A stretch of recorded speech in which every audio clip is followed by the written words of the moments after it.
Ravi's International School. Trust assured for your child. A sprawling, safe and home-like campus for residential and day scholars. Call 7331 everyday ఎంత వస్తుంది మీ remuneration?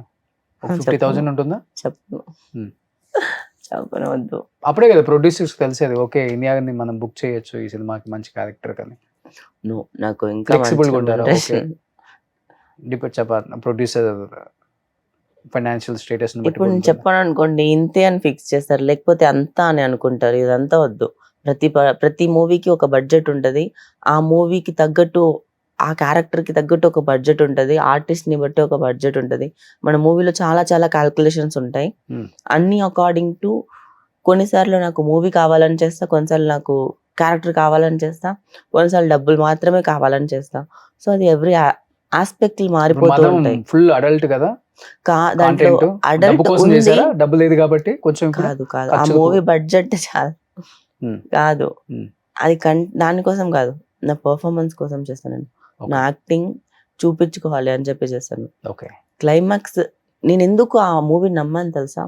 ఎవరైనా ఒకరితో అంటేనే చేయరు, కానీ పాయల్ రాజ్పుత్ ఆ మూవీ మంగళవారం మూవీలో she did a fantastic job. Like తన యాక్టింగ్ కానీ అన్ని, తను అంత పెద్ద హీరోయిన్ అయ్యి తనే ఒప్పుకుంది చేయడానికి. నాకు 3 peopleతో అన్నారు, కానీ అది స్టోరీకి రిక్వైర్డ్. అండ్ నా ఒక యాంటాగనిస్ట్ కి ఇంత ఒక పవర్ఫుల్ క్యారెక్టర్ ఇంకెవరు అంటే లైక్ ఇంత మంచిగా రాయలేదేమో. మేబీ నాకు ఇవ్వలేదు, నాకు ఇస్తున్నారు, నేను చేసి ప్రూవ్ చేసుకోవాలి అని అనుకున్నాను. అందుకే ఈ క్యారెక్టర్ చేశాను. నేను ఈ క్యారెక్టర్ చేస్తున్నప్పుడు కానీ చేసిన తర్వాత కానీ చేసినప్పుడు క్లాప్స్ కానీ తర్వాత 1 month ప్రిపేర్ అయ్యాను నేను క్యారెక్టర్కి. బేసికల్లీ మొత్తం ఉమెన్ సెంట్రిక్ మీద నడుస్తుంది, ఉమెన్ పాయింట్ ఆఫ్ వ్యూలో నడుస్తుంది. ఆ మూవీ క్లైమాక్స్ బాగాలేదని చెప్పి మార్చాలని చెప్పి చాలా హీరోస్ ఒప్పుకోలేదు. ఫైనల్ ఒక కొత్త హీరోని పెట్టి చేస్తారు. అంటే ఆ క్లైమాక్స్ కి అంత పవర్ ఉంది. ఓకే, క్లైమాక్స్ చూసి ఎంత మంది నాకు కాల్ చేస్తున్నారంటే ప్రివ్యూ షోస్ కి, మీరు నమ్ముతారా సెన్సార్ సర్టిఫికేట్ రాలేదు 6 months. అవునా? 6 months సెన్సార్ సర్టిఫికేట్ రాలేదు. ఇప్పుడు ఏ సర్టిఫికేట్ విత్ 17 cuts వచ్చింది మూవీకి. ఓకే, అలాంటి అడల్ట్ ఇక్కడ హైదరాబాద్ లో ఇవ్వలేదు. అడల్ట్ అంటే not only adult, violence, cost, money, ఒక సొసైటీ, క్రూవల్టీ, పోలీస్ సిస్టమ్, ఇలా మొత్తం every like cost every aspect లో అన్ని ఉంటది దాంట్లో. బేసికలీ స్టోరీ ప్లాట్ బాగుంటది. బట్ ఈ సినిమా తర్వాత ఇలాంటి క్యారెక్టర్స్ మీకు ఎక్కువ రోల్స్ అలాంటిదే ఎందుకు, ఇంకా పవర్ఫుల్ గా రాస్తారు కదా నా పర్ఫార్మెన్స్ చూసి అని. ఇంకా చెప్పలేదు నేను ఎక్కువ పర్ఫార్మెన్స్ కోసం చూస్తారా లేకపోతే గ్లామర్ కోసం? గ్లామర్ కోసం, ఈ మూవీ తర్వాత పర్ఫార్మెన్స్ కోసమే చూస్తారు అని నా feeling. Censor board Mumbai revision కమిటీకి వెళ్తే అక్కడ ముంబైలో సెన్సార్ బోర్డు 6 months తర్వాత వచ్చింది ఏ సర్టిఫికేట్ వచ్చింది కదా. సెన్సార్ బోర్డు డైరెక్టర్ ఫోన్ నుంచి నాకు కాల్ చేసి మాట్లాడారు. 15-20 minutes మాట్లాడారు నా క్యారెక్టర్ గురించి. ప్రతి ఒక్కరు మూవీ చూసిన వాళ్ళు, క్లైమాక్స్ చూసిన వాళ్ళు మూవీలో సీన్ గురించి మాట్లాడట్లేదు, నా పర్ఫార్మెన్స్ గురించి మాట్లాడుతున్నారు. I'm so much happily excited. మదం గురించి ఎందుకు తెలుసా, ఆ సీన్లు గుర్తుంటే అదే సీన్లు గుర్తుంటాయి కదా అందరికి. కానీ ప్రతి ఒక్కరు, మ్యూజిక్ డైరెక్టర్ నాకు కాల్ చేసి, డేవ్ జాండ్, ఆయన కాల్ చేసి ఇప్పుడు మ్యూజిక్ అవంతా అవ్వకముందు నువ్వు క్లైమాక్స్ లో చేసిన పర్ఫార్మెన్స్ కి నేను ఏం మ్యూజిక్ కొట్టాలమ్మా అని చెప్పి అడిగారు నన్ను. అసలు ఏం చేసావు, అసలు నాకు అర్థం కావట్లే ఏం మ్యూజిక్ కొట్టాలో అని చెప్పి బ్యాక్గ్రౌండ్ స్కోర్ కొట్టడానికి. అంటే లైక్ అందరికీ అంత నచ్చింది. నేను చెప్పాను కదా, నేను పర్ఫార్మెన్స్ చూపించుకోవడానికి, నా యాక్టింగ్ చూపించుకోవడానికి మాత్రమే ఈ మూవీ ఒప్పుకున్నా. ఓకే, ఈ సినిమా తర్వాత మంచి ఆఫర్స్ రావాలని కోరుకుంటున్నాను నేను కూడా. Thank you. ఎందుకంటే చాలా కష్టపడుతున్నావు ఇండస్ట్రీలో, ఫ్రమ్ డే 1 నుంచి చూస్తున్నాను కాబట్టి నేను. ఆర్జీవి గారితో అంటే అది కూడా కొంచెం హెల్ప్ అయింది అనుకో, చెప్పుకోవచ్చు. ఆబ్వియస్లీ నేను అన్ని మంచిగానే తీసుకుంటాను. కాళ్ళ మీద పడే కదా.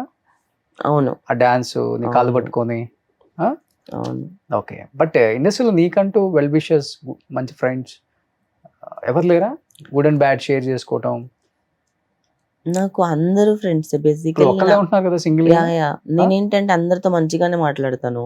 సో బేసికల్లీ అమ్మాయిలు అబ్బాయిలు అని తేడా లేకుండా దాన్ని అడ్వాంటేజ్ తీసుకుంటున్నారు. నేను మంచిగా ఉండడం, గుడ్ గా ఉండడము.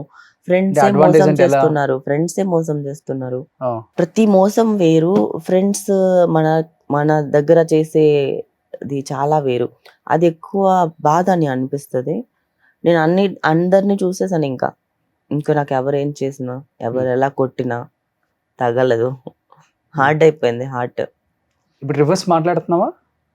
నేను వదిలేస్తున్నా. నేను చెప్పాను కదా, టైం విల్ గివ్ ద అది గుడ్ ఓకే, క్లారిటీ. అది ఓకే. I బట్ ఆ don't- టైంకి మనం సేవ్ చేసుకోవడం కూడా చాలా ఇంపార్టెంట్ కదా. నేను అందుకే I remove my self from that place, that people. I don't want to surround with that people. నేను వాళ్ళతో ఉండొద్దు. ఓకే, తీసేస్తున్నా నన్ను, నేను ఉండలేకపోతున్నా. కొన్నిసార్లు మనం ఇవ్వగలుగుతాం, కొన్నిసార్లు మనం ఇవ్వలేము. బేసికలీ ఇప్పుడు కానీ చాలా సైలెంట్. ఎదుటివాడు ఒక మాట 10 మాటలు అంటే నువ్వు ఒక మాట కూడా రిటర్న్ అనలేవు ఆ టైప్. కొన్నిసార్లు అనేస్తా. ఇక్కడ ఇండస్ట్రీలో ఇలాంటి వాళ్ళకి పాపం అసలు చాలా కష్టం. ఈ కమిట్మెంట్స్ తోనే సగం ఇండస్ట్రీ ఎక్కువ. నేను చెప్పనా, కమిట్మెంట్స్ గురించి మాట్లాడితే 80% ఆఫ్ ఇండస్ట్రీలో తగ్గిపోయింది బేసికల్. ఎందుకు చెప్పనా, భయపడుతున్నారు. ఓన్లీ బికాస్ ఆఫ్ మీడియా వల్ల. మీడియాలో ఎవరెళ్ళి రచ్చ చేసేస్తారని చెప్పి అడగడానికి కూడా భయపడుతున్నారు. అడగట్లేదు ఇప్పుడు అడగట్లేదు. ఓకే, మేబీ వాళ్ళ ఇష్టంతో చేసుకుంటున్నారేమో తెలియదు, కానీ అడగడానికి భయపడుతున్నారు అని నాకు అర్థమైంది. ఎవరో ముక్కు మొహం తెలియని ఏదో ₹1,00,00,000 ఇచ్చి నేను ఏదో ప్రొడ్యూసర్ అయిపోవాలి, నేను మూవీ చేసుకోవాలని ఏదో తెలియని నుంచి ఊరు వాళ్ళు వస్తారు కదా, వాళ్ళకి థాట్స్ ఉన్నాయి. కానీ మనం పెద్ద లైక్ మూవీ మీద మూవీ ఆస్పిరేషన్స్ తో వచ్చి మూవీ చేసుకోవాలని ఉండి పెద్ద ప్రొడక్షన్, పెద్ద బ్యానర్స్ ఇలా వెళ్తే there is no thing. Initial గా మీరు కూడా ఫేస్ చేశారు కదా. ఇనిషియల్ లో ఫేస్ చేశాను. ఇనిషియల్ లో పెద్ద డైరెక్టర్స్, హీరోస్ కూడా అడిగారు మిమ్మల్ని? పెద్ద వాళ్ళు అడగలేదు బేసికలీ. చిన్నోళ్ళు అడిగారు.